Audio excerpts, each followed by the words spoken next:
ہوگی کیونکہ ہم یہاں اللہ کی دین کی محبت ہمیں یہاں پر کھینچ کر لائی ہے۔ اللہ رب العالمین سے دعا ہے کہ اللہ رب العالمین ہمارے اس اجتماع پر اپنی رحمتوں کا نزول فرمائے۔ آج سے کچھ 20 سال پہلے 1994 کی بات ہے، میں جن صاحب کی آج آپ ان کی نصیحتیں سننے کے لیے آئے ہیں، میں ان سے متعارف نہیں تھا، میں جانتا نہیں تھا کہ اقبال صاحب کون ہیں۔ کسی دوست کے توسط سے بتایا گیا کہ اقبال صاحب آئے ہیں اور ان کو جدہ میں مدعو کرنا ہے اور ان کو جدہ گھمانا ہے۔ یہ میری کچھ مختصر سی دوستوں نے ذمہ داری لگائی، اور اس ذمہ داری کو نبھاتے ہوئے میں موصوف کو ملنے کے لیے حرم مکی میں گیا۔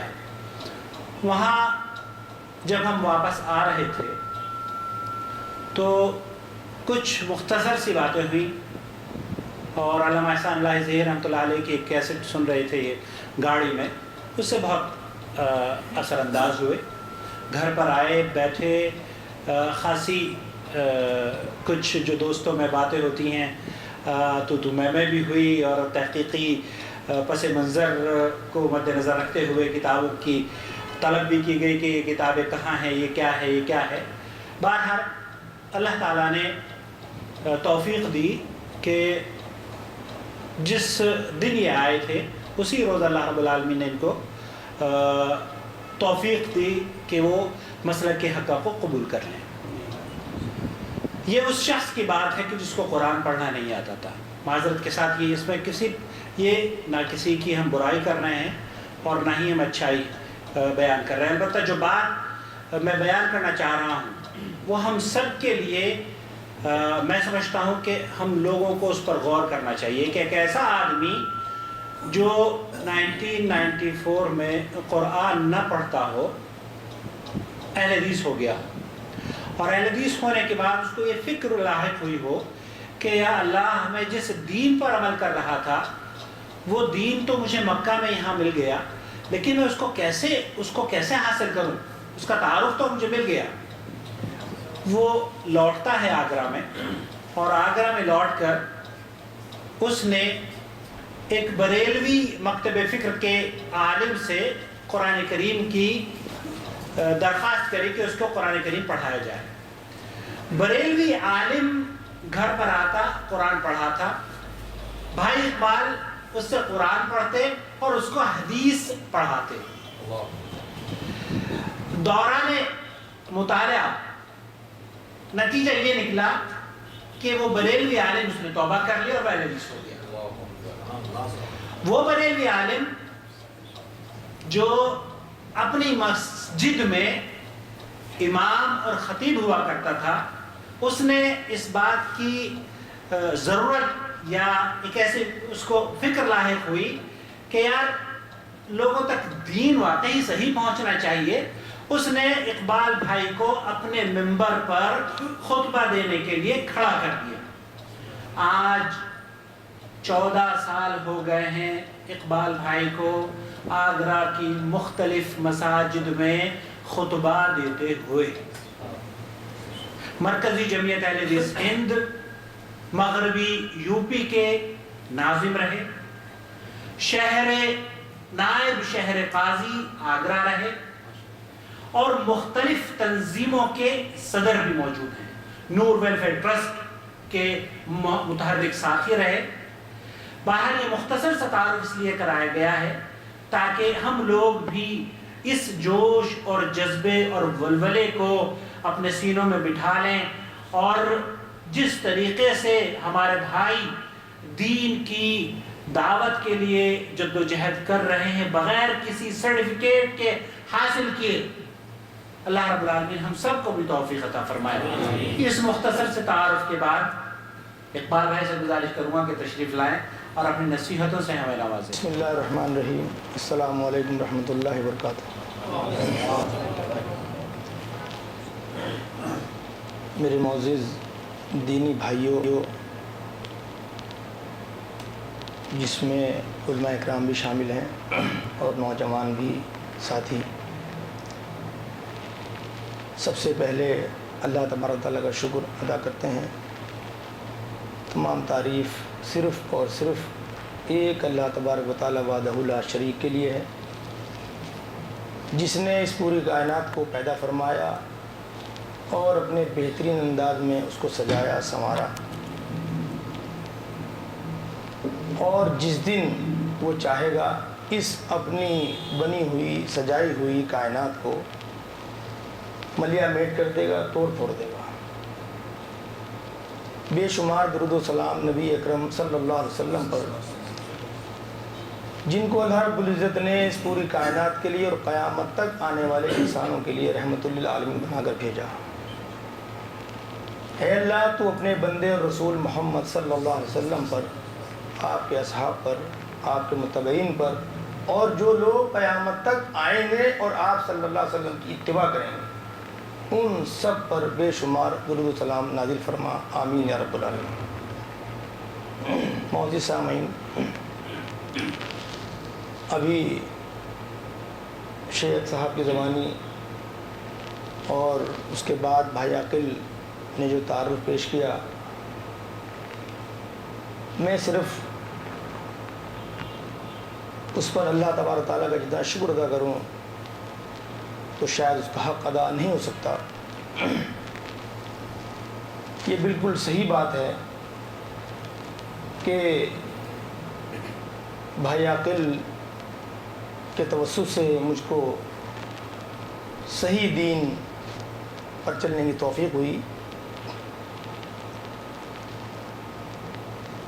اور ظاہر بات ہے اس کا کریڈٹ انشاءاللہ بھائی عاقل کے کھاتے میں اللہ تبارک تعالیٰ ضرور ڈالے گا، یہ پختہ مجھے پورا کانفیڈنس ہے۔ میں سمجھتا ہوں بھائی عاقل نے تعارف تو پورا تقریباً کرا ہی دیا، لیکن جو کچھ یہاں کل بھی یہاں کچھ لوگوں سے ملاقات رہی، اور یہاں اس وقت پروگرام شروع ہونے سے قبل ہم لوگ برابر میں کمرے میں بیٹھے ہوئے تھے اور بات چیت چل رہی تھی، تو جو چیز سامنے آئی ہے نوجوانوں کے تعلق سے اور جو باتیں سننے کو ملی، وہ یقیناً قابل تعریف ہیں اور قابل مبارکباد ہیں۔ ادارے کے تعلق سے بھی جو شیخ نے تعارف کرایا، قابل مبارکباد ہیں اس ادارے کے منتظمین اور جو لوگ اس میں لگے ہوئے ہیں۔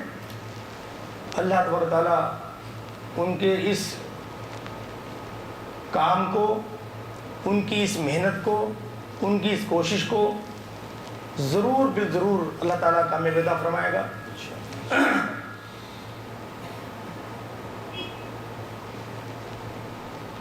جیسا کہ آپ سب پر یہ بات آیا ہے کہ یہاں مختلف دروس ہوتے رہتے ہیں، علماء اکرام آتے ہیں، آج نہ کوئی نصیحت ہے نہ کوئی دروس ہے، میں بالکل آپ سے اپنے دل کی بات کرنے کی کوشش کروں گا، شیئر کروں گا، بانٹوں گا۔ جیسا کہ ابھی بھائی عاقل نے بتایا کہ نہ تو میرے پاس کوئی عالم فاضل کی ڈگری ہے اور نہ میں کسی مدرسے میں پڑھا ہوں۔ 40 سال کے بعد میں نے قرآن کریم کو مکمل کیا، جیسا کہ بتایا بھائی عاقل نے، اور جو بات بتائی کہ ایک دن میں، یعنی جدہ کی اس مسجد میں جس میں میں نے بھائی عاقل کے ساتھ ظہر کی نماز پڑھی تھی، وہ میں نے حنفی طریقے پر پڑھی تھی۔ مجھے صاف کہنے میں کوئی بھی اس میں تردد اور رکاوٹ نہیں، اور ظہر کی نماز کے بعد واپس آنے کے بعد کھانا کھاتے وقت بات چیت رہی، اس کے بعد بات چیت رہی۔ اسی مسجد میں اللہ تبارک تعالیٰ کی توفیق سے جب عصر پڑھی تو میرے ہاتھ سینے پر تھے اور میں نے رفع دین بھی کیا، اور امام صاحب کے پیچھے خاموشی کے ساتھ سورہ فاتحہ پڑھی۔ یعنی کتنا کم وقت ہے، وہی شہر، وہی مسجد، وہی جگہ، ظہر کی نماز میں میرے ہاتھ کہیں اور اسی جگہ میں عصر کی نماز میں سنت طریقے پر۔ میں جتنا بھی شکر ادا کروں اتنا کم ہے، اور یہ میں بات ہائی لائٹ اس لیے کر رہا ہوں کہ آپ میں سے اکثریت جو مجھے معلوم ہوئی ہے وہ سب نوجوان اور نئے اہل حدیث۔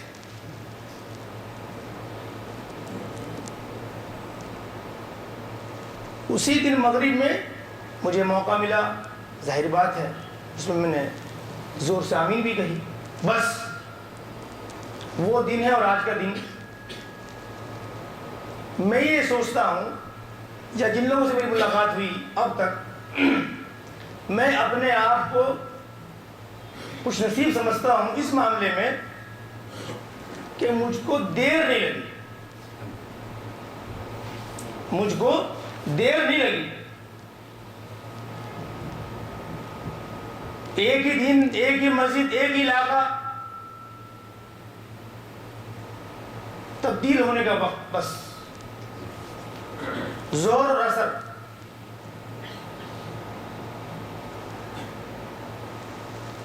تو یہ اللہ تعالیٰ کا شکر ہے، اس کا احسان ہے۔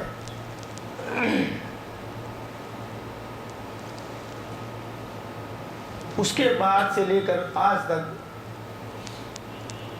تقریباً 30-35 لوگ جو میرے ساتھ جڑے ہیں،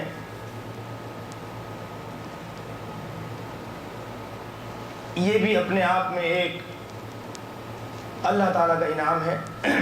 میرے اپنے خاندان میں، میری بیوی کے خاندان میں اور میرے دوست احباب میں یہی 3 حلقے ہوتے ہیں، ایک اس کا اپنا خاندان، ایک اس کی بیوی کا خاندان اور ایک اس کے دوست احباب کا حلقہ۔ ان تینوں میں کوئی بھی اہل حدیث نہیں تھا۔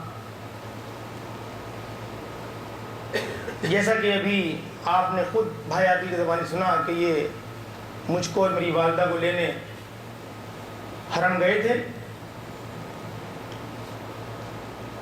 اور اس دوران یہ سب بات چیت ہوئی۔ یہاں پر میں یہ کہتے ہوئے خوشی محسوس کر رہا ہوں اور دعا گو ہوں کہ اللہ تبارک و تعالیٰ جس طرح عاقل صاحب کو اور ہم کو یہاں اس وقت شہر حرم میں وہاں ملایا اور یہاں حرم کے نزدیک جدہ میں ملایا، اللہ تبارک و تعالیٰ ہم سب کو اسی طرح جنت الفردوس میں ملائے۔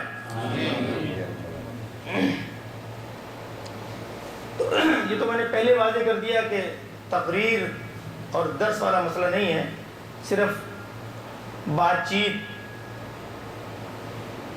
کے ذریعے جو بھی کچھ ہو سکتا ہے۔ میں نے اپنے اس سفر کو اس تعلق سے بھی پروگرام بنایا کہ نہیں، کچھ لوگوں سے، کچھ احباب سے، کچھ نئے لوگوں سے ملاقات ہونی چاہیے، بات ہونی چاہیے، ایک دوسرے کو سمجھنے کا، بات کرنے کا، کیونکہ یہاں میں جب کل سے آیا تو مجھے بہت سی چیزیں نئی چیز سننے کو ملی ہیں۔ ابھی تک بھی یہاں ہمارے نوجوان بیٹھے ہیں لکھنؤ کے، ان کی زبانی سننے کو ملا۔ یہ کیا ہے؟ یہی سب چیزیں ہیں وہ جو ہم کو ایک دوسرے سے رابطہ کرنے میں اور ہمارے اندر جذبہ پیدا کرنے میں اور ہمارے اندر وہ ولولہ اور وہ استقامت۔ اب ظاہر بات ہے ان کی جو بات سنی ہے میرے لیے ایک بڑی خوشی کی بات ہے، اور میرے اندر کے جذبات میں اس کو بیان نہیں کر سکتا۔ یہ بڑا حوصلے کی بات ہے جب انہوں نے اپنے والد صاحب سے بات کی اگلے دن۔ یہ اللہ تعالیٰ کا نظام ہے۔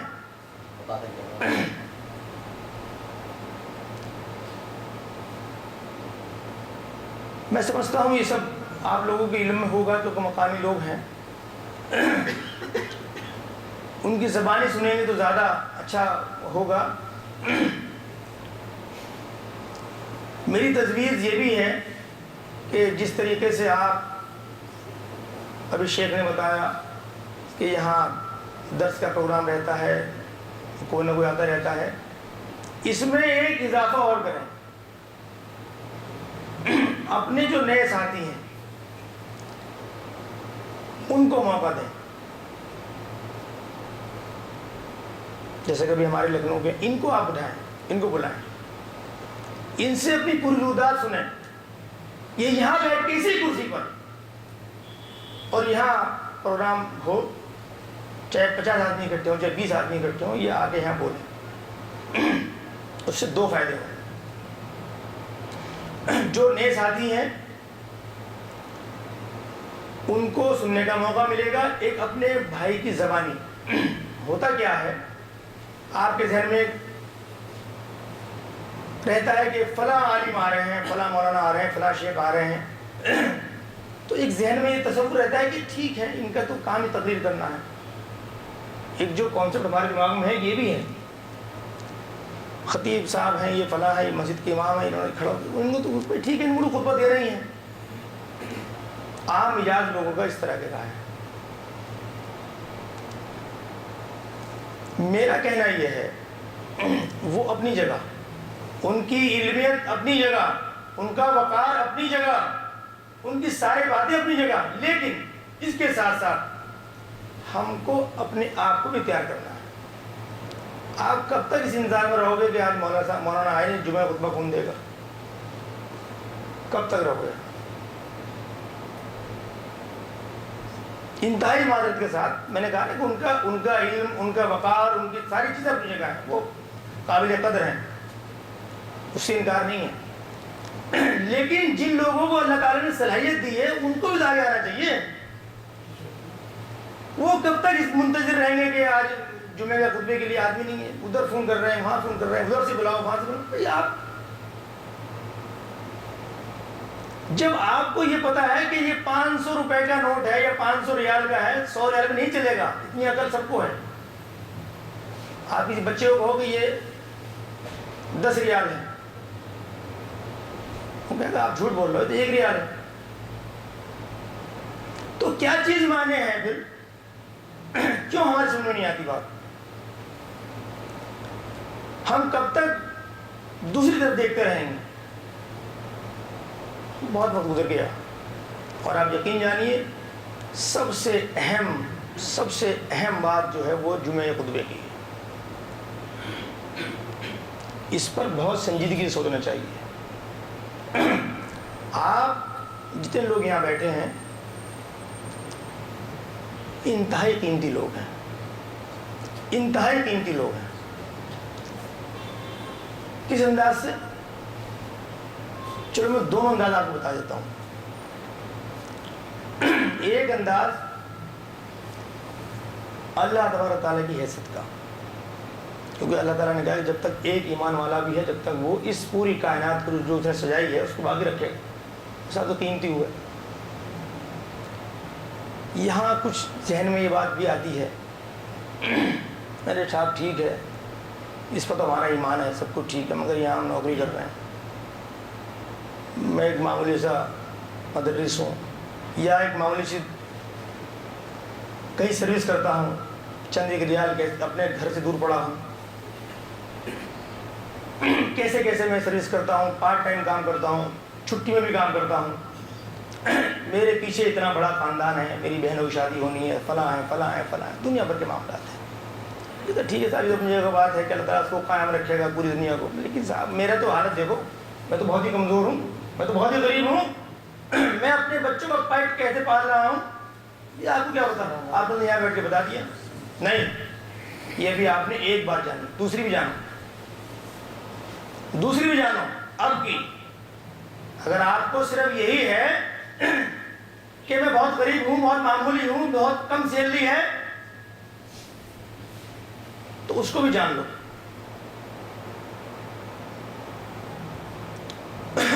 یہ جو اللہ تعالیٰ نے 2 گردے دیے ہیں، اس کی آج کی قیمت 20 لاکھ روپے ہے. ایک گردے کی 2 دیے ہیں اللہ تعالیٰ نے. آپ نے پیمنٹ کرا اس کا؟ 40 لاکھ کے گردے ہیں. دل کا اگر ٹرانسپل اس کو کرانا ہو پورا پلان جو کہ ہندوستان تو ممکن ہی نہیں ہے، وہاں تو ہوتا ہی نہیں، اس کی قیمت 20 کروڑ روپے ہے۔ اسی طرح پوری رپورٹ جو آئی ہے الگ الگ اعضاء کی، اس حساب سے ایک انسان کی قیمت 45 کروڑ روپیہ ہے، جس کے اندر ان کا کہنا کہ دماغ اور دونوں آنکھیں الگ ہیں۔ 45 کروڑ روپیہ، جس میں دماغ اور آنکھوں کا کہا کہ اس کی تو ریپلیسمنٹ ہے ہی نہیں، اس کی قیمت ہے ہی نہیں، اس دو کے علاوہ 45 کروڑ روپے کا ہے۔ آپ کہہ رہے ہو کہ میں غریب ہوں، کہاں سے غریب ہوں؟ ناشکری ہے یہ، سراسر ناشکری ہے، ناانصافی ہے۔ اللہ تعالیٰ کے ساتھ ہم انصاف نہیں کرتے ہیں۔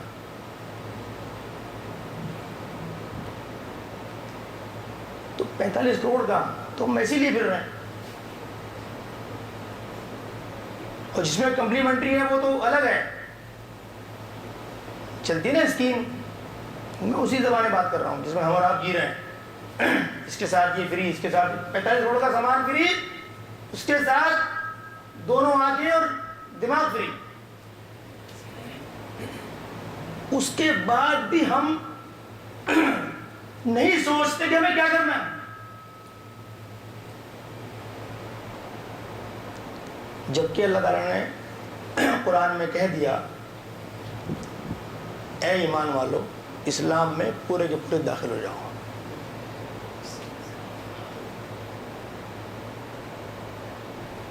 دوسرا پارہ، دوسری آیت، دوسری سورت اور آیت نمبر 208۔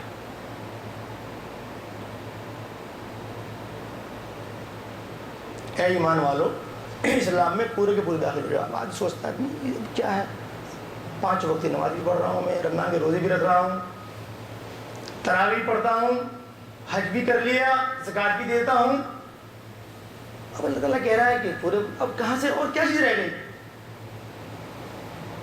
اب کیا باقی رہا؟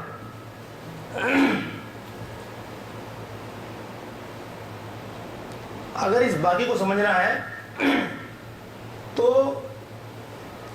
پہلے